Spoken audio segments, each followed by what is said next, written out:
Esse é um vídeo de solução dos exercícios e desafios da nossa aula sobre propriedades em C# do nosso curso de Unit 6. Começando com exercício A. Crie uma classe que represente uma pessoa. Ela deve possuir uma propriedade para o primeiro nome e uma para o sobrenome. Por fim, crie uma terceira propriedade que retorne o nome completo da pessoa. Então vamos começar criando aqui o projeto na pasta Exercise. Ele vai ser do tipo console.app. Eu vou chamar de 09A Person Properties. Então nós vamos criar uma nova classe. Vou chamar de person.cs public class person. E o exercício pede para a gente criar duas propriedades, uma para o nome e outra para o sobrenome. Então vamos criar aqui public string first name. Então ela vai ter um acessor getSet padrão e outra para o sobrenome. Então string last name também getSet. Beleza. E por fim ele pede para criar uma propriedade retornando o nome completo. Então a gente pode fazer uma propriedade aqui, full name, ela vai ter só um get. Então eu posso fazer direto aqui com o operador lambda, retornando o resultado que a gente quer, que vai ser a junção dos dois nomes. Então eu posso colocar aqui uma interpolação de strings, mostrando first name, espaço, last name. Só lembrando que essa lambda aqui é o equivalente que se a gente tivesse feito isso aqui, ó, colocado tudo entre chaves com um get aqui dentro. Teria que ter ponto e vírgula aqui e um return. Então é a mesma coisa que a gente tivesse feito isso, só que de uma forma mais sucinta. Então eu vou voltar como estava. E vamos testar essa aplicação. Aqui em Program eu vou criar então um person, new person. Vou atribuir o primeiro nome, então vamos colocar aqui first name igual a Leandro, person last name igual a Dota.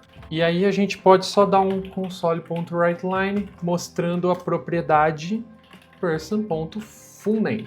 Vamos rodar. Primeiro eu vou entrar aqui na pasta Exercise 09A Person Properties e a gente pode executar com .NET Run.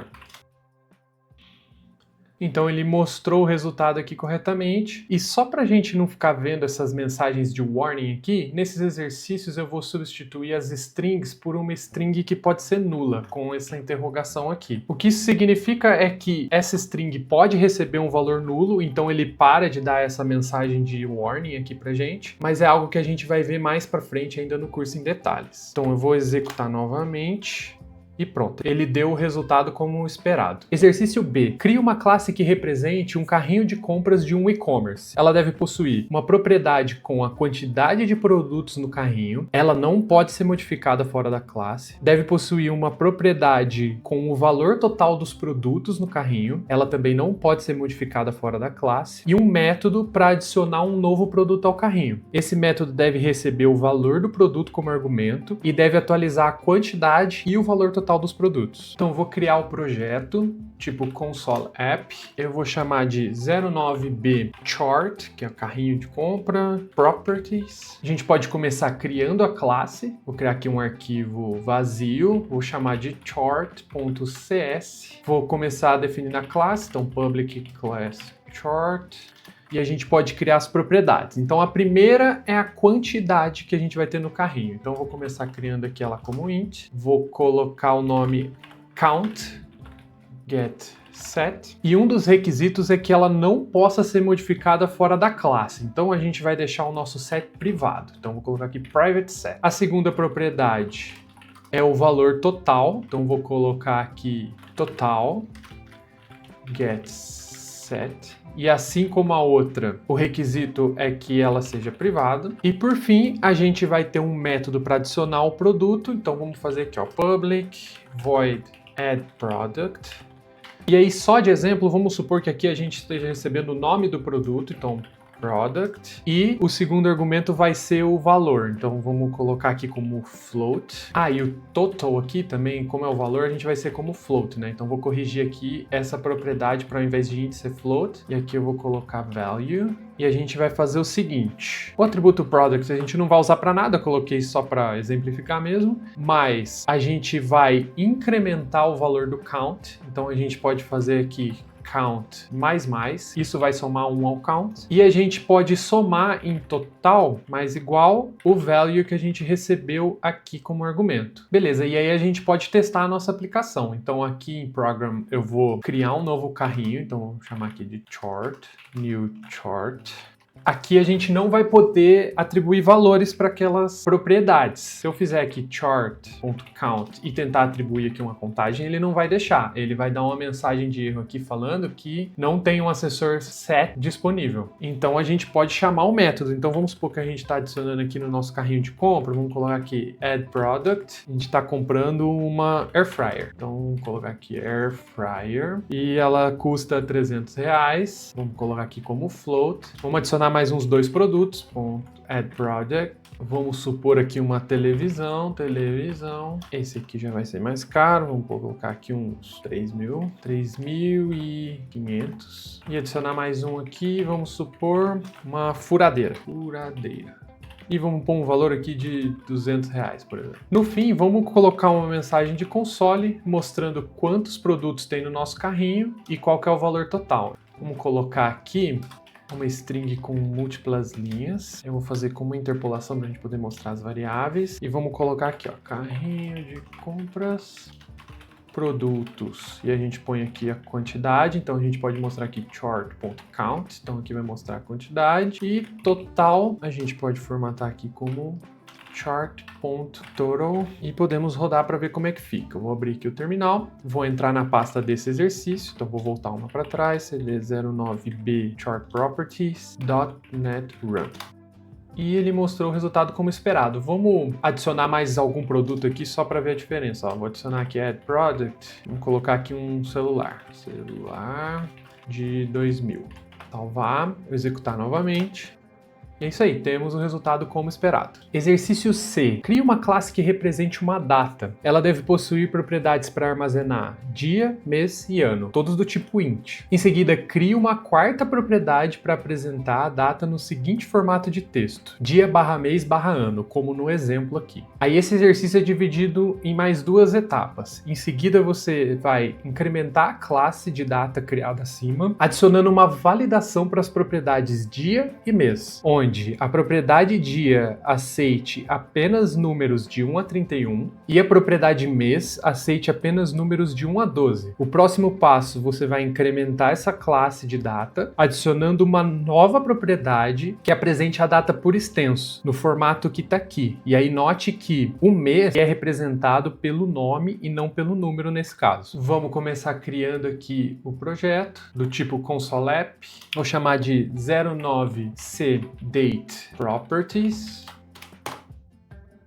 A gente pode começar criando a classe date, então eu vou criar aqui um arquivo vazio, vou chamar de date.cs. A gente começa definindo a classe public class date. E aí a gente pode ir fazendo por etapas. Vamos começar definindo as propriedades e mostrando ele formatado como pedido no início do exercício. Vamos ter aqui public int day, assim com letra maiúscula, né, já que é uma propriedade. Então ele vai ter aqui um get set. Ainda sem validação, a gente vai adicionar a validação numa outra etapa. Int month, get set e um public int year. Get set. E aí o exercício pede para a gente criar uma outra propriedade para mostrar essa data de forma formatada. Então vamos fazer aqui um public, vai retornar uma string, vou chamar de formatted date, vai ser a data formatada. E aqui, como vai ter uma linha só, a gente pode usar um operador lambda e retornar a data formatada assim: dia/month/ano, year. E vamos testar se isso funciona. Aqui em Program eu vou criar uma nova variável do tipo date, new date. A gente pode atribuir os valores aqui. Eu vou atribuir assim direto, que vai ficar mais fácil. Colocando day, aí a gente pode pôr aqui, vamos pôr dia 10. Tem que ser igual, né? Dia 10. Month igual a mês 4. Vou colocar aqui 4. Year, 2025. E a gente pode mostrar a data com um console, então console.writeLine date.formattedDate. Vou salvar, vou abrir o terminal, a gente entra na pasta desse exercício, 09C Date Properties, executamos com .NET Run. Então, beleza, ele mostrou formatado aqui. Para ficar um pouco mais bonitinho, a gente pode fazer ele mostrar o 0 antes do 4 aqui, para ficar 04. Então, a gente poderia vir aqui em Date, e onde a gente está usando Month, eu posso colocar 2 pontos, 0, que aí ele entende que a gente vai colocar um 0 antes aqui. Podemos executar novamente. Opa, na verdade, eu tenho que pôr 2 zeros aqui, né? Porque a gente quer que ele tenha 2 dígitos de formato. Então, para ele ter um 0 antes daquele 4, teria que ter 2 aqui na formatação. Vamos rodar de novo. E funcionou como esperado. Vamos para a segunda etapa do exercício, então, que é a validação do dia e do mês. Então, no dia, a ideia é formatar para que ele aceite de 1 a 30. Então, a gente vai ter que modificar aqui no set. Colocar aqui em outra linha também, fechar o terminal. E aí a gente pode fazer assim, ó. Se o valor que a gente está recebendo for maior que 0 e o valor que a gente está recebendo for menor ou igual a 31, aí a gente atribui o valor. Só que agora, como a gente está implementando o set, a gente precisa criar um atributo aqui para servir de apoio para ele. Então eu vou criar aqui o mesmo day, só que agora privado e com letra minúscula. E aqui a gente pode atribuir o valor para ele. Então, se for atribuído um valor que seja 0 ou menor, ou um valor que seja maior que 31, ele não vai atribuir nada. E a gente precisa ajustar aqui o get também para ele usar a propriedade ali de cima. Então, ele vai retornar day. E para o month vai ser exatamente a mesma lógica. Então, aqui para o get, a gente pode criar uma propriedade. Então, vai ser aqui private int month. O get vai retornar esse próprio month. E o set, a gente vai fazer a validação igualzinha ali, com a diferença é que tem que ser de 1 a 12. Então, o value tem que ser maior do que 0, então ele aceita de 1 para cima, e tem que ser menor ou igual a 12. E aí a gente atribui aqui ao month. Beleza, vamos testar essa validação simples que a gente fez aqui. Então, ó, a gente começou com o dia 10 de 4 de 2025. Vamos supor que a gente queira atribuir um outro dia aqui, dia 40. Que em teoria não existe. E para o mês a gente pode pôr aqui um mês 13, por exemplo. Se a gente rodar, vou abrir o terminal novamente aqui e vou rodar aqui com .NET Run. Ó, ele continua mostrando a data anterior. Agora, se eu trocar o dia aqui para 31, que está dentro do alcance, e o mês para 12, ele já passa a funcionar.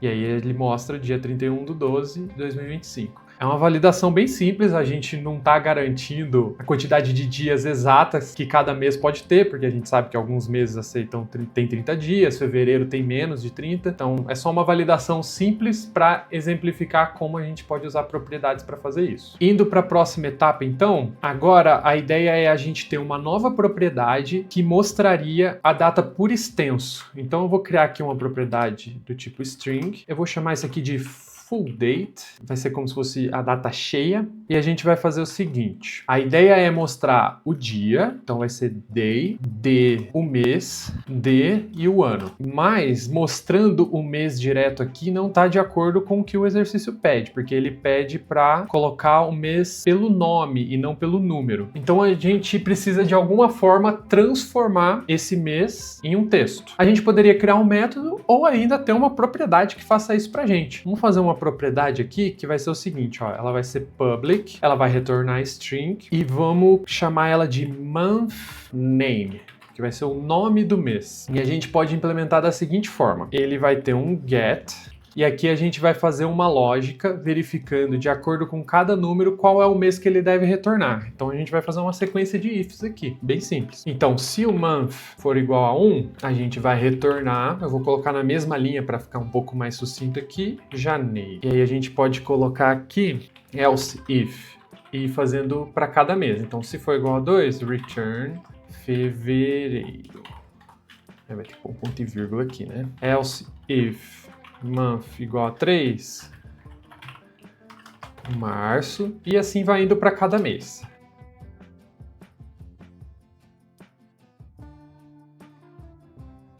Finalmente, se tiver um valor aqui fora do alcance, a gente pode retornar uma string vazia, por exemplo. Então, vou colocar aqui else return e uma string vazia. E aí, aqui no full date, a gente pode simplesmente substituir o month para o month name. Então, vou colocar aqui month name.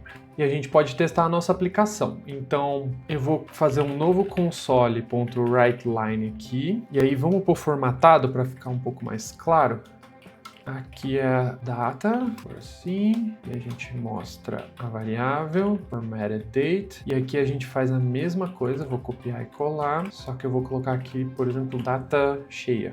E eu vou trocar aqui para full date, e a gente pode ver se deu certo. Vamos vir aqui no terminal, vamos dar um .NET Run, e olha só, funcionou. Então ele está mostrando na data anterior como esperado e aqui ele está mostrando 31 de dezembro de 2025. Se a gente tirar esses atributos aqui, deixar a data inicial que a gente atribuiu e rodar de novo, a gente pode ver que mostra corretamente. Então mês 4 é abril. E com isso concluímos esse exercício. E por fim, o desafio dessa aula. Desafio A, crie uma classe que represente um e-mail. Ela deve possuir as seguintes propriedades com as seguintes regras. Então, para o desafio, a gente vai criar o projeto lá na pasta Challenges. Então, vamos minimizar aqui Exercise. Eu vou criar aqui um novo projeto do tipo console app. Vou chamar de 09A Email Properties.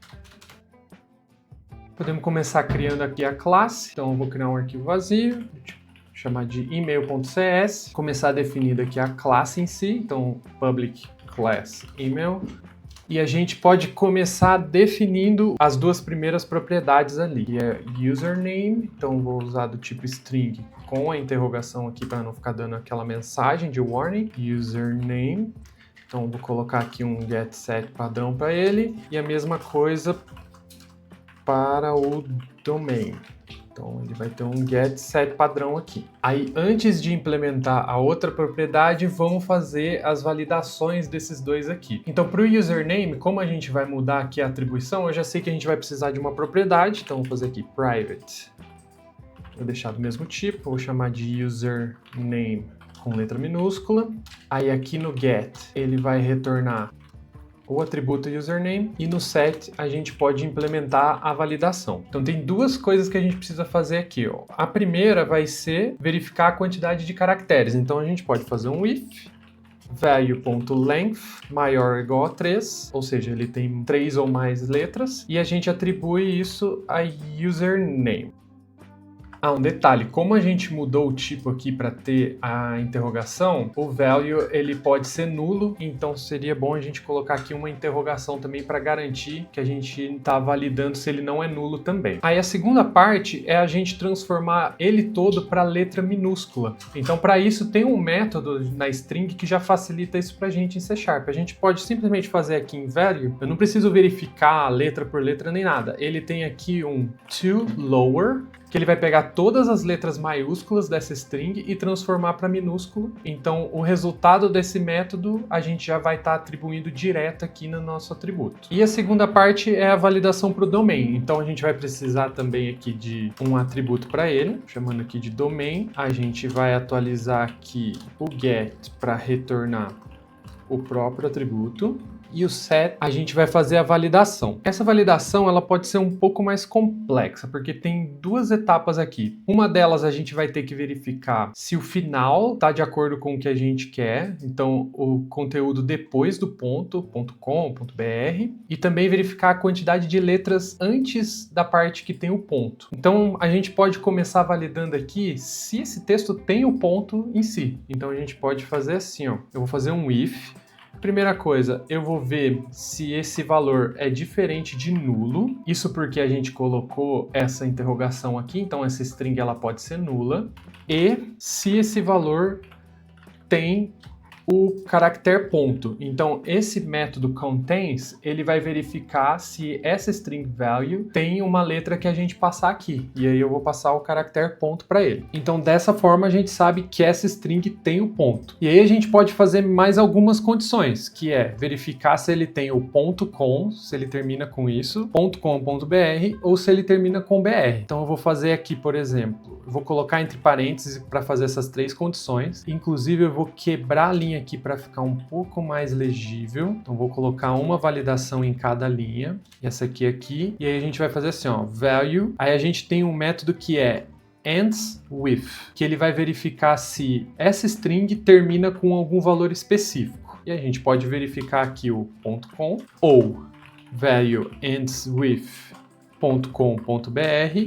ou values.endsWith.br. Eu vou quebrar ele em várias linhas aqui também para ficar um pouquinho mais fácil da gente ler. Nesse caso, então, quer dizer que a gente já validou que o nosso texto termina com os valores que a gente espera, e agora a gente tem que validar a quantidade de caracteres da parte antes do ponto. E aí a gente pode fazer o seguinte, tem um outro método do string que é para quebrar essa string em várias partes baseado em algum caractere. Ele funciona assim, ó.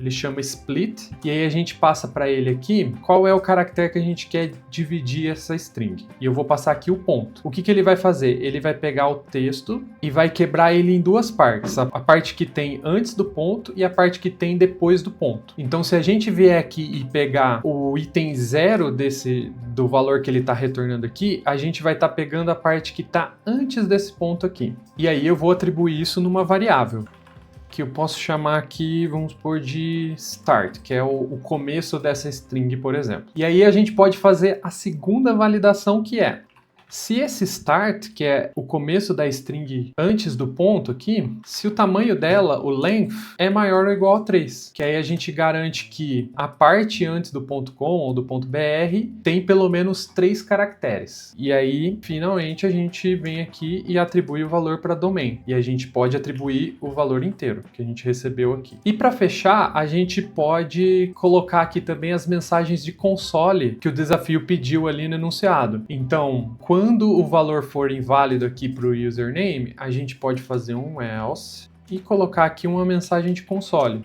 console.writeLine, e a gente pode escrever, por exemplo, username inválido.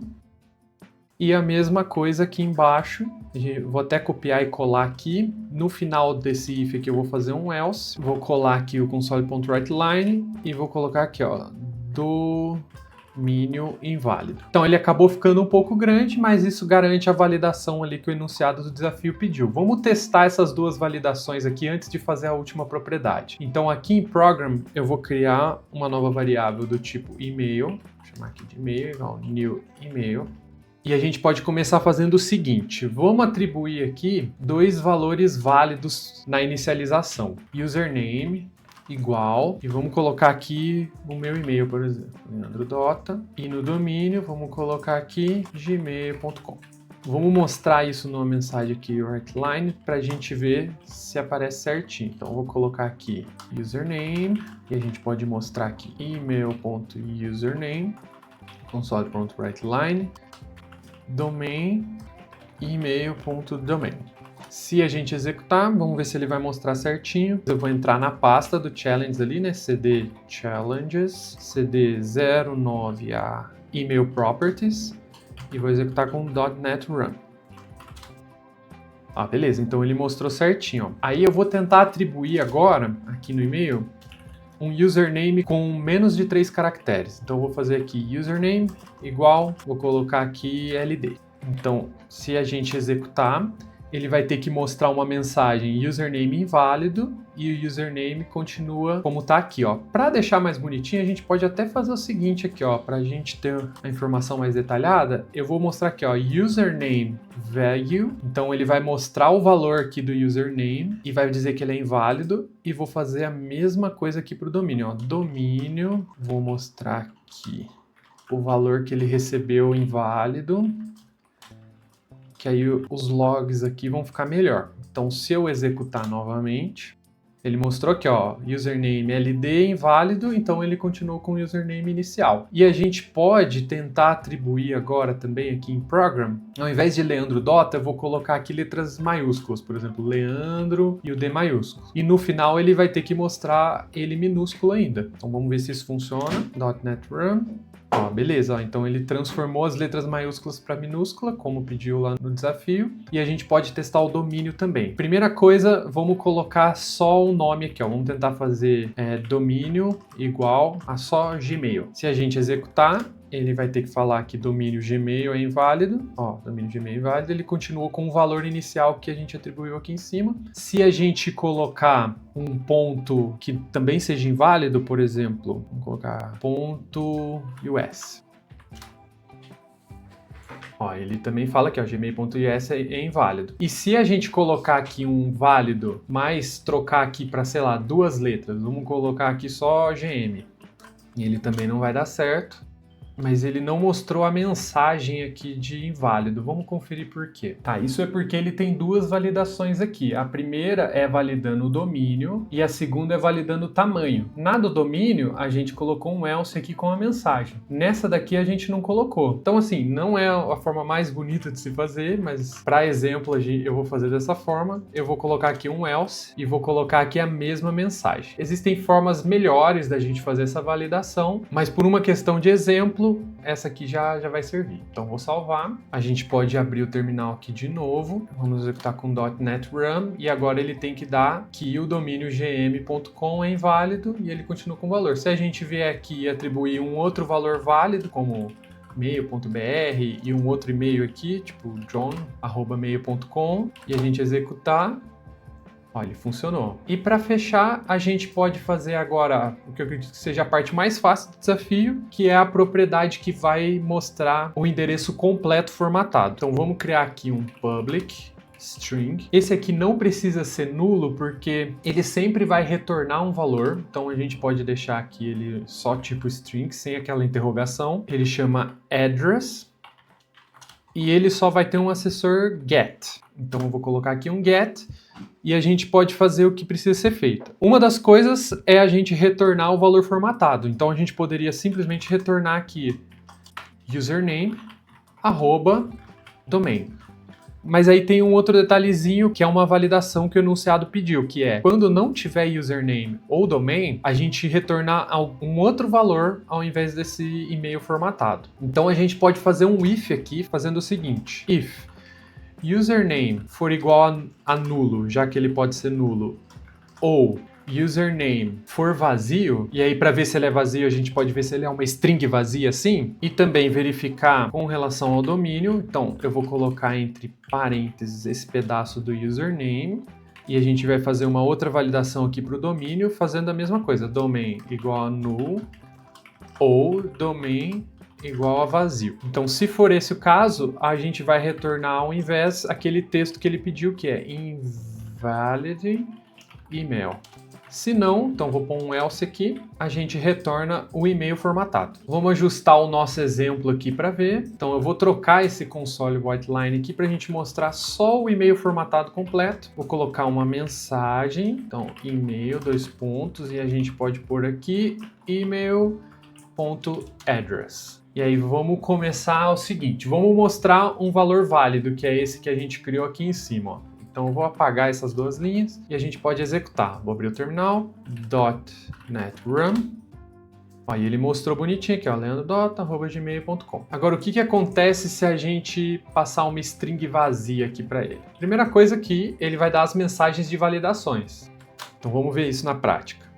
Ele falou que ó, username vazio é inválido, o domínio é inválido, e quando a gente tentou ler o address aqui, ele falou e-mail inválido também. E a mesma coisa se a gente estivesse passando um valor nulo aqui para ele, já que esses valores aceitam nulos, a gente poderia passar isso aqui. E a nossa validação do address vai pegar isso também. Então se a gente fizer aqui, ele vai falar, ó, username vazio é inválido, username vazio é inválido, e ele retorna aquele texto lá. E se a gente volta com o texto completinho aqui como estava, ele funciona a formatação bonitinha. E com isso a gente conclui os exercícios e desafios dessa aula, e eu vou ficando por aqui. Valeu!